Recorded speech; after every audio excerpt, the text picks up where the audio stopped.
ಜನುಮದಿನ ಅನ್ನೋದು ಈ ಬದುಕಿನ ನೆನಪು,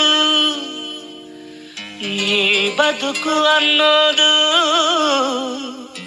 ಸವಿ ಪ್ರೀತಿಯ ನೆನಪು.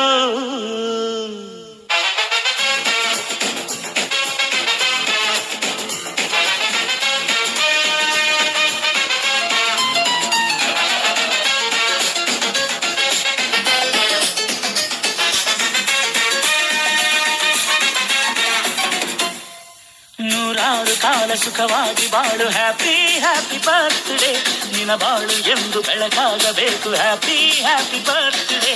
ನೂರಾರು ಕಾಲ ಸುಖವಾಗಿ ಬಾಳು, ಹ್ಯಾಪಿ ಹ್ಯಾಪಿ ಬರ್ತ್ಡೇ, ನಿನ ಬಾಳು ಎಂದು ಬೆಳಕಾಗಬೇಕು, ಹ್ಯಾಪಿ ಹ್ಯಾಪಿ ಬರ್ತ್ಡೇ. ಇವತ್ತು ಹಿರಿಯ ಕನ್ನಡ ಹೋರಾಟಗಾರರು, ನಮ್ಮೆಲ್ಲರ ನೆಚ್ಚಿನ ನಾಯಕರು ಸಾರಾ ಗೋವಿಂದ್ ಸರ್ ಅವರ 74ನೇ ಹುಟ್ಟುಹಬ್ಬದ ಶುಭಾಶಯ ಕೋರಕ್ಕೆ ಅವ್ರ ಮನೆಗೆ ಬಂದಿದ್ದೀವಿ. ಅವ್ರಿಗೆ ದೇವರು ಆರೋಗ್ಯ, ಐಶ್ವರ್ಯ, ಯಶಸ್ಸು, ಕೀರ್ತಿ, ನೆಮ್ಮದಿ ಸಮೃದ್ಧಿಸಲಿ. ಇನ್ನೂ ಹೆಚ್ಚು ಹೆಚ್ಚು ಕನ್ನಡದ ಸೇವೆ ಮಾಡೋ ಶಕ್ತಿ ಆ ಭಗವಂತ ಕೊಡಲಿ ಅಂತ ನಮ್ಮ ಹಾರೈಕೆ.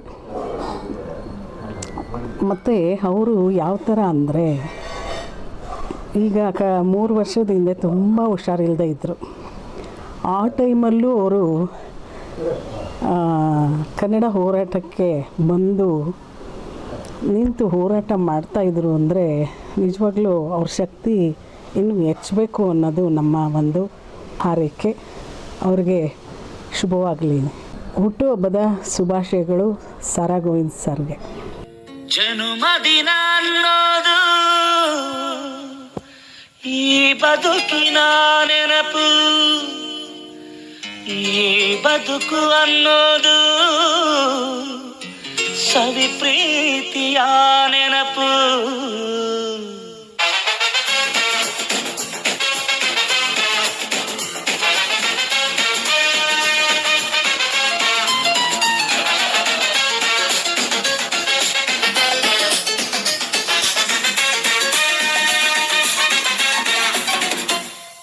ನೂರಾರು ಕಾಲ ನನ್ನ ಜನ್ಮದಾತರಾದಂಥ ನಮ್ಮ ತಂದೆಯವರಿಗೆ ನನ್ನ ಪ್ರೀತಿಯ ಹುಟ್ಟುಹಬ್ಬದ ಶುಭಾಶಯಗಳು.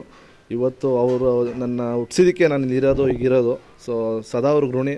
ಹಾಗೂ ನಮ್ಮ ತಂದೆಗೆ ಕೇಳೋದಿಷ್ಟೇ, ಅವರ ಒಂದು ಶ್ರಮ, ಅವರ ಒಂದು ಇಷ್ಟು ವರ್ಷದ ಹೋರಾಟಕ್ಕೆ ಅವ್ರಿಗೆ ಭಗವಂತನಲ್ಲಿ ಕೇಳ್ಕೊಳೋದಿಷ್ಟೇ, ಅವ್ರು ಇನ್ನೂ ಇದೇ ಥರ ಹೆಚ್ಚೆಚ್ಚು ಖುಷಿಯಾಗಿ ಆರೋಗ್ಯವಾಗಿ ನೂರಾರು ಕಾಲ ಹಿಂಗೆ ಇರಬೇಕು.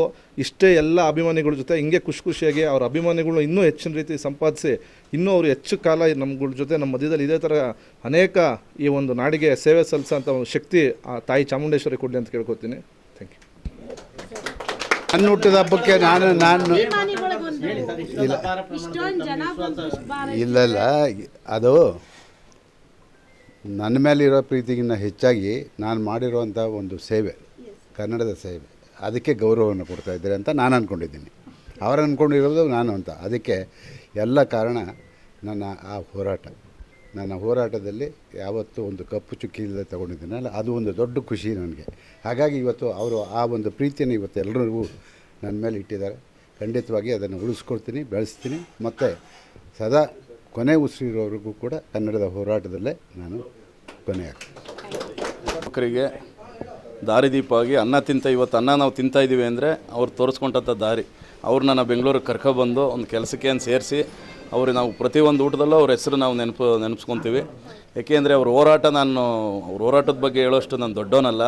ಏಕೆಂದರೆ ಕನ್ನಡದ ಬಗ್ಗೆ, ಕನ್ನಡಕ್ಕೆ ಅನ್ಯಾಯ ಆಗಿರೋದ ಬಗ್ಗೆ ತುಂಬ ಅದೆಲ್ಲ ಎಲ್ಲರಿಗೂ ಗೊತ್ತಿರೋ ವಿಷಯ.